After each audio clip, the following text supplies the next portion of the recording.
Sejarah Pramuka Indonesia.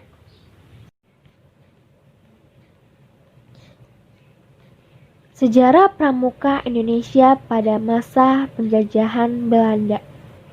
Gerakan kepramukaan ini dibawa oleh Belanda ke Indonesia pada masa kolonial, yang diberi nama NIVE atau singkatan dari Nederland Indische Vandervindersvereniging, yang artinya bahasa Indonesianya itu Persatuan Pandu-Pandu Hindia Belanda.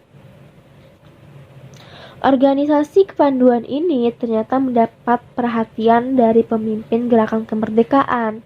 Mereka melihat bahwa pendidikan dan pelatihan yang dikenal dalam gerakan kepanduan dapat digunakan untuk membentuk karakter manusia Indonesia.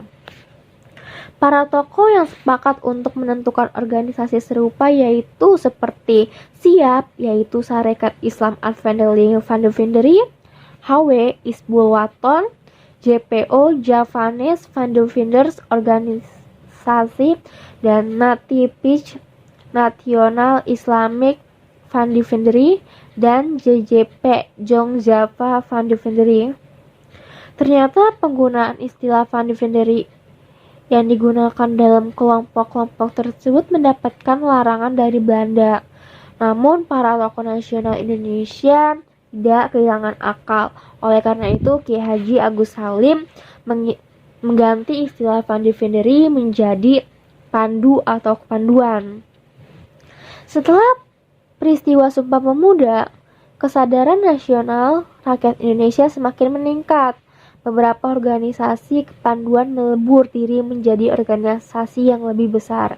Pada tahun 1930, organisasi PPS Pandu Pemuda Sumatera, PK Pandu Kesultanan, bergabung menjadi satu, membentuk KBI, yaitu Kepaduan Bangsa Indonesia.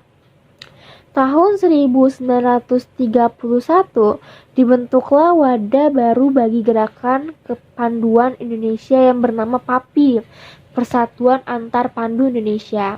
Beberapa tahun kemudian, tepatnya tahun 1938, organisasi ini berubah menjadi BPPKI, Badan Pusat Persaudaraan Kepanduan Indonesia.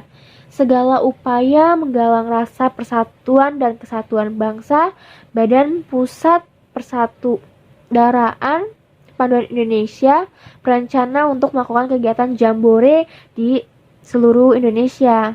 Namun sepertinya rencana tersebut tidak berjalan lancar. Beberapa perubahan harus dilakukan baik dalam hal waktu melaksanakan maupun nama kegiatan. Setelah beberapa pertimbangan, kegiatan ini akhirnya dapat terlaksanakan juga. Disepakati nama kegiatan diganti dengan Perkino, Perkemahan Kepanduan Indonesia Umum, dan diselenggarakan mulai tanggal 29 sampai 23 Juli 1941 di Yogyakarta. Perkembangan inilah yang menjadi cikal bakal pelaksanaan kegiatan jambore seperti yang kita lihat sekarang. Pramuka pada masa penjajahan Jepang. Gerakan pramuka di Indonesia masih terus bertahan sampai di masa penjajahan Jepang. Ketika tentara Jepang menyerang Belanda, saat itulah anggota-anggota kepanduan Indonesia ditarik ke organisasi Jepang seperti PETA, Kebondan, dan Senendan. Kepanduan Indonesia dianggap sangat berbahaya oleh Jepang karena kepanduan Indonesia bisa meningkatkan persatuan dan kesatuan di Indonesia. Namun Perkino II tetap dijalankan di Indonesia dengan tujuan untuk mengusir tentara Jepang dari Indonesia.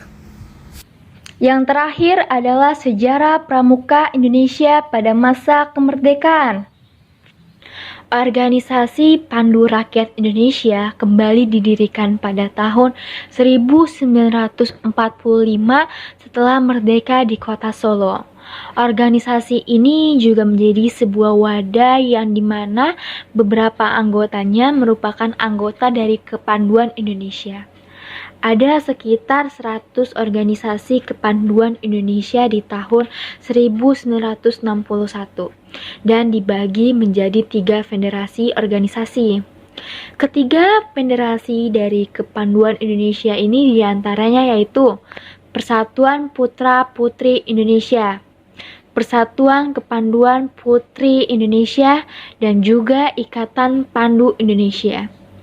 Gerakan Pramuka ini baru dikenalkan secara resmi pada bangsa Indonesia di tanggal 14 Agustus 1961 yang kemudian tanggal tersebut dijadikan Hari Pramuka di Indonesia.